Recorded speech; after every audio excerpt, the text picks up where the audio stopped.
इकाई 4 केदारनाथ अग्रवाल। परिवेश और प्रकृति के प्रति लगाव। केदार जी ने प्रकृति पर ढेरों कविताएं लिखी हैं।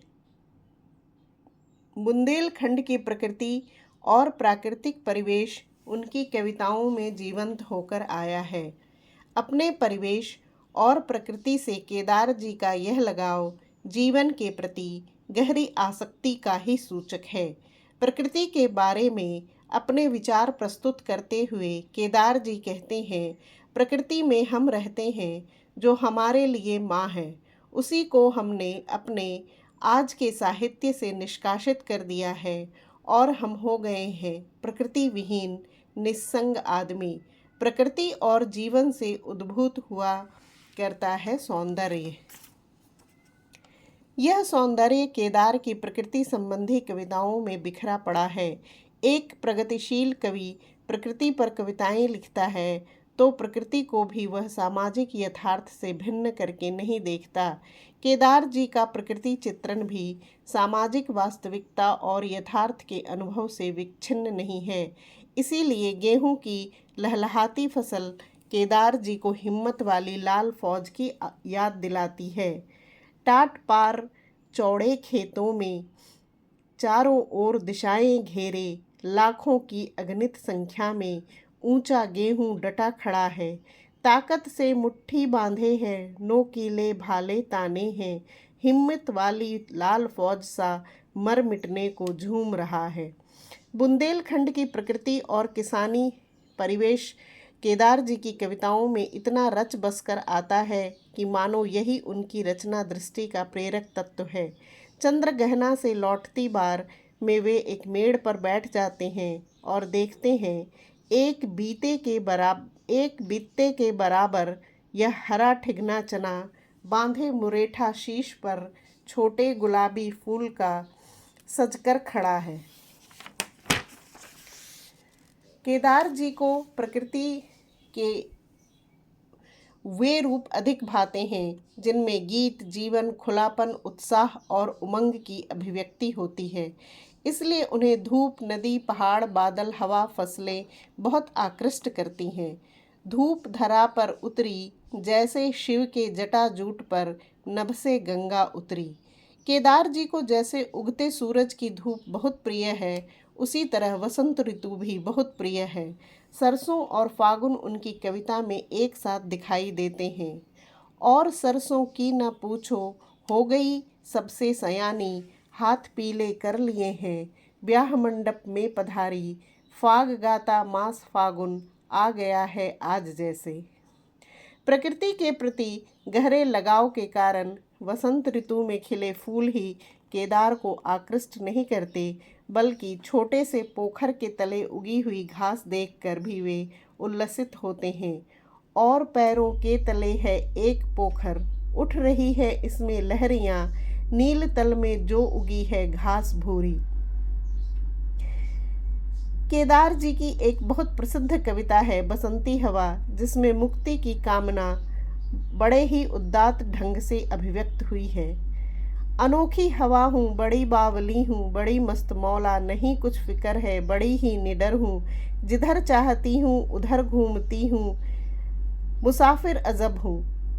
न घर बार मेरा, न उद्देश्य मेरा, न इच्छा किसी की, न आशा किसी की, न प्रेमी न दुश्मन, जिधर चाहती हूँ उधर घूमती हूँ, हवा हूँ, हवा में बसंती हवा हूँ।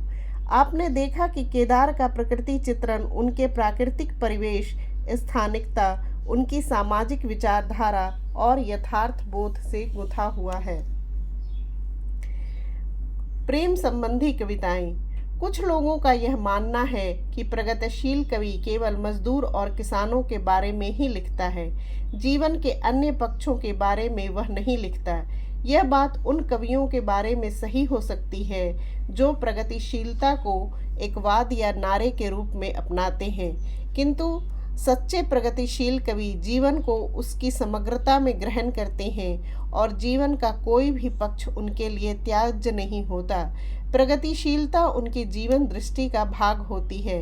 केदार जी ने प्रेम और प्रकृति पर ढेरों कविताएं लिखकर इस बात को सिद्ध किया है कि वे रूढ़ अर्थों में प्रगतिशील नहीं हैं, बल्कि केदार जी ने अपने कवि जीवन का प्रारंभ ही प्रेम और श्रृंगार के रोमानी कवि के रूप में किया था, और वो आज तक वे निरंतर प्रेम कविताएं लिखते रहे हैं, जो मुख्यतः नींद के बादल, गुलमेहंदी, जमुन जल तुम, जो शिलाएं तोड़ते हैं और हे मेरी तुम आदि काव्य संग्रहों में संकलित है।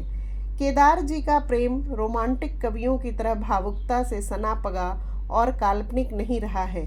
उनका प्रेम अपनी प्रेमिका को एक व्यापक परिवेश में देखने की सामर्थ्य रखता हुआ विकसित हुआ है। उनके प्रेम की दूसरी विशेषता यह है कि उन्होंने स्व किया प्रेम किया है, पर किया प्रेम नहीं। अर्थात उन्होंने अपनी पत्नी से ही प्रेम किया है।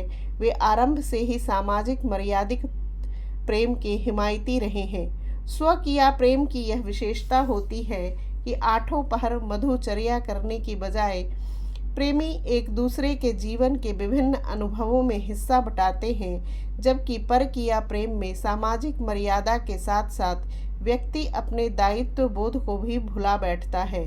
केदार ने मानवीय भूमि पर स्व किया प्रेम की स्वस्थ भावना को खड़ा किया है। केदार की प्रेम कविताओं में प्रेम व्यंजना के साथ साथ सामाजिक प्राकृतिक परिवेश भी अपने यथार्थ के साथ गुंथ कर आता है। जैसे सिर्फ प्रेम व्यंजना वाली कविता, हे मेरी तुम, यह जो लाल गुलाब खिला है खिला करेगा, यह जो रूप अपार हंसा है हंसा करेगा, यह जो प्रेम पराग उड़ा है उड़ा करेगा। प्रेम के साथ यथार्थ प्राकृतिक परिवेश, हे मेरी तुम, काले काले छाए बादल उड़ जाएंगे, गांवों खेतों मैदानों को तज जाएंगे। केदार जी अपनी तुम को याद करते हुए अपने गांव, अपने परिवेश, अपनी आंचलिक प्रकृति को नहीं भूलते।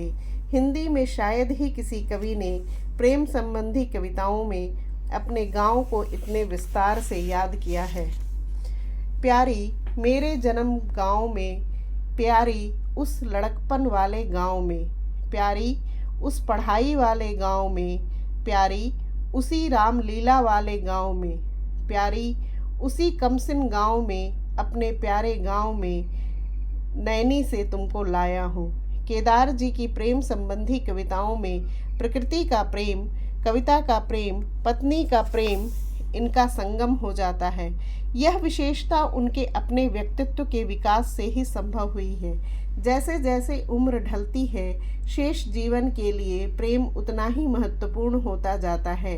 केदार जी की सहज भाव से लिखी हुई प्रेम कविताएं कवि की मनोदशाओं के उतार चढ़ाव को बहुत अच्छी तरह से प्रकट करती हैं। इनमें करुणा की ऐसी अंतर्धारा है जो प्रेम को और भी मूल्यवान बना देती है। मृत्यु से भय है, चिड़ीमार ने चिड़िया मारी, किसी तरह कवि उसे जिलाए हुए है। काल बड़ा क्रूर है, लेकिन अपना प्रेम प्रबल है। हम जीतेंगे काल क्रूर को, उसका चाकू हम तोड़ेंगे, और जिएंगे सुख दुख दोनों साथ पिएंगे। काल क्रूर से नहीं डरेंगे, नहीं डरेंगे, नहीं डरेंगे। केदार जी की प्रेम कविताओं की यह विशेषता है कि उनमें कवि की सामाजिक यथार्थ दृष्टि अभिव्यक्त होती है। इसीलिए प्रेम कविताओं में प्राकृतिक परिवेश, आंचलिक प्रकृति और प्रेम की उदात्तता, गरिमा और व्यापक मानवीय संदर्भ गुथे रहते हैं।